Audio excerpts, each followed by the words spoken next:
काम धंधा तो हो गल। तनी घाम में बैठ के तनी घाम ले लिए तना ठंडा लागत हवे कि लागत कि जाने निकल जिए भगवान जी। तनी घाम खूब तेज करत है, तनी हमार गेहूं सुखा जावे बेरा। आ देख बुढ़िया पता ना कहाँ गइलिए घरे बेरा पता उनकर चलत नहीं खे। आ ये उम्र में बेटी पतोई का लड़का होके के चाहिए तो देख इनके तनको कुछ बुझात हवे। आ कि ये उम्र में लड़का हो खवाओ तड़ी। आ बूढ़ऊ तो दिन रात खेतवे रहे न डेरा पर अबे न करे न घरे। ई के कर हउए कुछ बुझाते नहीं के इहो ना बतइबो ना करेली कि के करउ। तनी अरे लाज शरम करे के चाहिए कि बेटा पते के मालिक बनी तो तनी अब से लाज शरम करी। तो देख बुढ़ौतिया में केहू कही देखी तो का कही कि बताओ ए बुढ़िया के बुढ़ौती में लइका होखे के बाटे तनको कुछ बुझा का होई जु का बैठल बड़ू। पूछाओ ना जी आपकी माई के बारे में सोचतनी और का करे का माई के बारे में माने कुछ बुझाता बुढ़िया के कर हउए। बाबूजी तो खाली डेरा पर रही ने दिन रात माइयो के नइखे बुझात हे उम्र में लइका करावतिया। अभी आपका चाची कहत रहली है ना आ कि अरे बुढ़िया के तरीका भइल बारे पेटवा निकलत जाता। तब हम का कहि लाजने चलिए शर्म के बारे हमहू काहे के बोले जे माई माई है ना। अब पता ना अबे बाबूजी कह के कर ह अब हमनी का लइका होखे के चाहिए तो बुढ़िया बुढ़ौती में लइका होखा तो अब का चाहिए इतना बढ़िया खुशखबरी बाप रे घर में पहली बार देखतनी हम जाके पूछिए तो जाके तनी पूछिए त माई से हम पूछब तो हमके बता दी हां तो पूछिए देखिए बताइए उसे का बाबूजी कोई का दिक्कत बाटे। अब बाबूजी तो घरे आइबे ना करन तब बाबूजी कह और के कर। अच्छा चल कुल हमने के जाना तो हम जाते हैं बाजार ठीक ना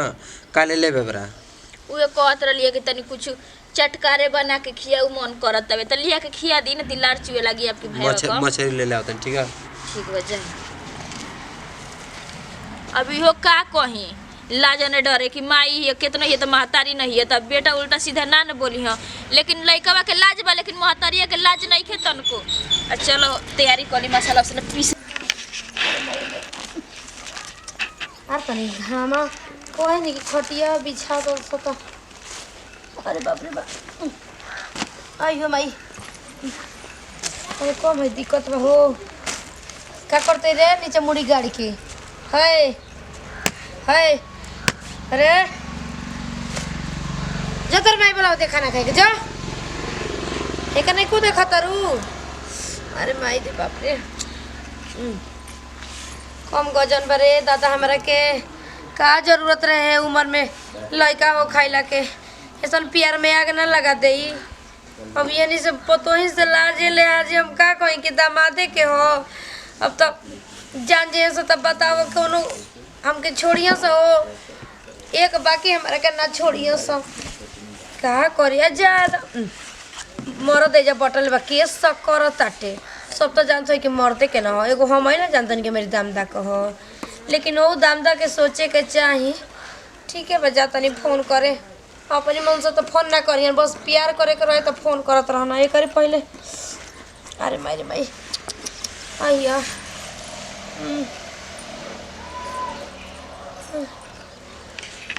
कहता ना दर्द करता होता दा बुझा तो नहीं के ना के करी फोन होवे। आइयो दादा हेलो हेलो हाँ माँ जी गोड़ लगा तनी फोन जात रहा हमरा बुझाते ना ले घामावा से नते नहीं के बुझा कुछ कहा तनी का नहीं। अच्छा ये बताई कि हाँ। अब खाली हमरे गोड़ लागम कि है एगो बोरम बाबा बाड़े इनकरो गोड़ लागो बरम बाबा तो गोड़ लागल जाला बरम बाबा के का दिक्कत बटे कहाँ बा शिव मंदिर में ना हमसे ढेर बकवास ना कइल जाला ठीक ना हैं मने अब सासे दामादी के रिश्ता बा कि मर्द मेरा के रिश्ता। अच्छा अच्छा लइका बा लइका बा उस समय तक कहत रहनी कि नहीं जा तो प्यार के निशानी हो हैं आई अब तो भइल बटे तो नहीं कि प्यार के निशानी देखो तो भुला गई नी रउए का कुछ बुझाइल ला है रउए ना आंख मटकाउनी हमारा पा आंख मटकावला आदमी तो का एकर मतलब कि एकदम सने तू के छोड़ल जाला ना। देखी हम ज्यादा कुछ बतियाइम ना कहतनी कि कब आवतनी हमारे पास टाइम नहीं के हम जातनी विदेश। अरे बाप रे बाप हमारे ने लइका हो के तटे आप कहतनी कि हम विदेश जातनी ई हो जैत ना जैती। देखिए हमके पकड़ाए के या पिटाए के नहीं के ना अब बेइज्जत नहीं के ना के क्या करियो भगवान जी, हम ना जाने कि इतना धोखा दुख अरे बाप रे, अरे करिया रे करिया ओ तो का के जरूरत रहे है उम्र में है कैला के। अरे का करी रे, ऐसे ना कोई नहीं के बुढ़ावा के बाहर भेज दस तो तोरी कौन से की है उम्र में कमाए जइहन त कमाए ना जइहन तो ये तो हाल बा। तनी हमरा के बताई मम्मी जी कि बाबूजी का घर रहलन, घरे आवेलन खालन हाली हाली खालन ना जालन, ओनी तो सुतेलन डेरा पर। मन तो के देखा के जनवा के इहने देखा के जनवा के ना तब कुछ पता बताई ला शर्म नहीं के पतो है कि ये कुल बात बतिया अरे हां भाई अब हमनी के कुछ बानी तो कुछ बोलम तो लाज शर्म बोला तो लगा तो पूरा काम में कर देले बन गयो है। अच्छा ठीक बा, जरला पर नीमक छिड़को बुझे हमरा पता बाटे के जरला पर जा अपन काम करा जा। नातिन से मन ना भरत रहे तो ले लेनी अब बेटा खिलाई हैं तो मन हम जानत रहनी के हमर हो जाई रे ऑपरेशन करैला ना, अब डॉक्टर में ना तेल में कमी बाटे कैसे ऑपरेशन कइले रहना से बताऊ। रवन भुलाता नहीं कि बाबूजी ऑपरेशन करले बनी राव ऑपरेशन नहीं के भूल बोले से पहले चोक लगा करी। देखई माई आजी हमर बन जा तरी से ठीक बा तनी हो जाए दस तो तोनी के का सिखाओ तो उ सिखाइम ना उ सिखाइम कि तोनियो के जान जेबू से तनी लइका होगे के भाई यही समझ बाबू बेटा चलो तब तक ले हमने के सूत रही जा, पापा तो तार विदेश जाता रहन जहाज से और तू बाबू हमर राज बेटा रहे ले सुता था और सुती जा। अरे बाप रे आ सूत के कार्टून देखी जा मोटू पोतलू अय्या अरे बाप हो बाप रे बुढ़िया के तनको नहीं खे समझ में आवत कि का करे के चाही ना करे के चाही। ये उम्र में बेटी पतोही का कोन पट चलत रही हमरा भी आए अब बोले के मुंह नहीं खेरा गल बुझाइल जौन कहलू तवन कम नहीं खु कहले पूरा गांव दे अच्छी करता रे दादा आए का भइल रे। अब बताओ ना हम कौन अरे का करी घर में का कहो तो जरा ओके नहीं पता का दिली त मैंने बतिया का भइल कि आके काम करे लगल तो हम का जाने कि कौना बारे में तू बोलत। अच्छा बाबूजी के घर रहलन घर तनी